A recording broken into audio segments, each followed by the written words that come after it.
Hay, talaga nga namang ang sarap-sarap pakinggan ang kanta ni Ate Reg na pangarap ko ang ibigin ka. Yun na nga eh. Pangarap ko ang ibigin ka. Kaso baka magalit yung tunay mong asawa. Naku, masyadong delikado. Oo. Mahirap yung ginagawa mo, yes, friend. Oo, palayain mo na yan siya. Huwag mong hintayin na magbantay yung asawa. Naku, itigil mo na yan. Masyadong delikado talaga, oo. I-cancel mo yung fantasy mo na, di ba, magiging kayo. Itigil mo yung fantasy mo na baka patulan ka ng isang taong pamilyado. Wag ganon! So talaga napakasama ng ugali mo. Lahat na lang pinapatos mo, no? Lahat ng pwede mong pasukin, papasukin mo kahit ikakapahamak mo. Kahit ikakasira ng ibang taong may pamilya na. Ay nako, 2026 na, magbago ka na. Marami na nauuso ngayon ng mga dating app, doon ka maghanap.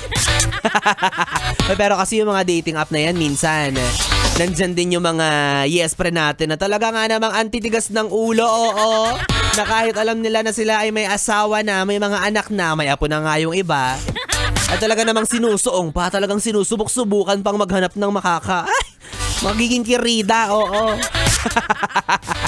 Ay nako, kaya ikaw yes friend ha. Ito ang bilin ko sa'yo, kapag ikaw ay mayroon ng asawa, maging loyal ka, di ba? Kasi nadadamay kaming mga nagmamahal ng totoo. Kaming mga nagmamahal ng seryoso na paghihinalaan din katulad mo. Kasi dinadamay mo kami sa mga kalokohan mo eh, di ba? Ikaw jumujowa ka ng dala-dalawa, kami nga kahit isa, wala nga. Nagkakaubusan na, di ba? Kasi ikaw lakas ng apog mo na jumowa ng dalawa. Yaman yan siya. Dami mapakain. O pag nabuntis yung kirida, ano ang gagawin? Ano? Nga. Kulit kasi eh. Hindi mapirmi eh. Hindi na lang ilagay sa freezer yung embutido eh. Masyadong mapusok. Lahat pinapasok kung saan-saan pinuput. Charot. Hindi, kumbaga pinapasok mo yung mga bagay na dapat hindi mo pinapasok. Pinapasok mo yung sarili mo sa problema. Diba? Tapos anong puputok? Yung ugat mo sa ulo, kakaisip dahil may stress ka. Dahil dalawa na yung pinapakain mong pamilya. Ay, naku. Tapos yung isa, tinatago mo pa. Bahala ka sa buhay mo naman yan. At ikaw naman, yes, friend, na alam mo nga, yung asawa mo medyo malikot, maligalig, maharot. Bantay-bantayan mo rin, ha? Hindi porket alam mo sa sarili mo na hindi, walang gagawin na masama yan. Gabi-gabi kong tinatali yan, eh. Gabi-gabi kong kayakap yan, hindi yan hahanap ng iba. Oo nga, yun ang usapan, gabi-gabi. Pero natanong mo ba kung nakanino siya araw-araw? O, diba? Ibang usapan din yan.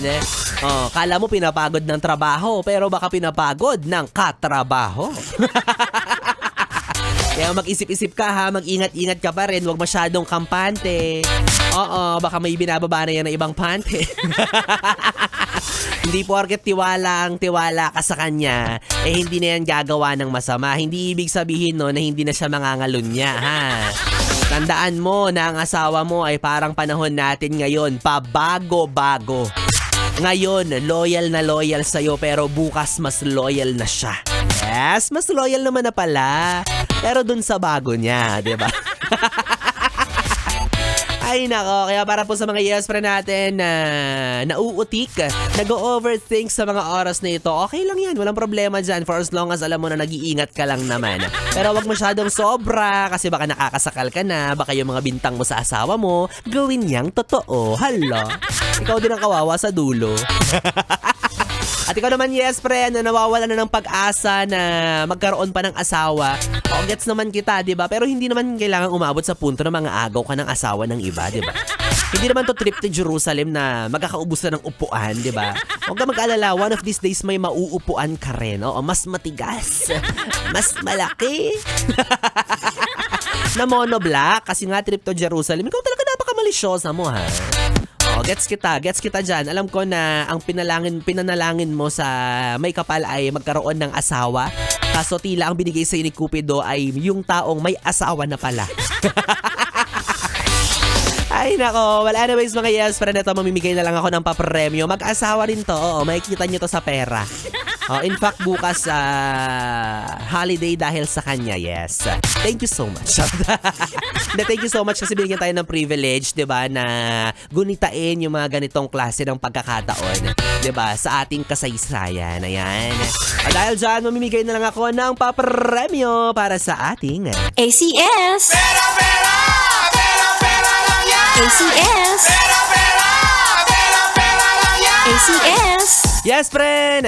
Para sa ating ACS, pera-pera lang yan, hatid sa inyo ng Charm Fabcon Purple Eternity. Kailangan nyo lamang sagutin ang aking simpleng katanungan. Handa ka na ba? O eto na, lakasan mo na yung volume ng radyo mo para hindi na ako uulit-ulit. Ang sungit. Eto na ang ating katanungan. Yes, friend! Sa mga lumang bersyon ng perang 500, sino ang mag-asawa na dito ay matatagpuan? Nai-rhyme ko yun. Sino yung mag-asawa na matatagpuan o makikita sa mga lumang version ng 500? Kasi ngayon tila bago na, di ba? Na iba na ba? Hindi ko alam kasi hindi ako nakakahawak ng 500. Hanggang 20 lang ako. Send mo sa akin yung kanilang pangalan ha, silang mag-asawa kung alam mo yan. Okay, send mo yan sa aking Facebook Messenger at DJ Biboy Bibo, DJ BIBOY BIBO. Kalaki pang screenshot na nagpapatunay na nakafollow ka na sa aking Facebook page. Again, that's DJ Biboy Bibo, DJ BIBOY BIBO. Samahan mo na rin ang iyong valid ID at ng iyong GCash number para tuloy-tuloy tayo sa pamimigay natin ng papremyo. At abangan mo sa pagtatapos ng programa ko dahil dun ko i-anunsyo kung sino nga ba ang mapalad maswerteng makatatanggap ng tumataginting na 500 piso. Handog sa inyo ng ACS! ACS! ACS! Yes, friend! Kapiling mo na ngayong Thursday evening ang bibi mo sa radyo, ang DJ na mabilis bumayo ang dila sa mikropono. Ako po si DJ B-Boy. B-Boy Bibo, mag-asama at magkarinigan tayo hanggang mamayang alas 12 para sa ating programang BB Time. Kaya naman dito ka lang sa istasyong No Problem, ang 101.1 Yes FM. Solid! Oras natin 9:41.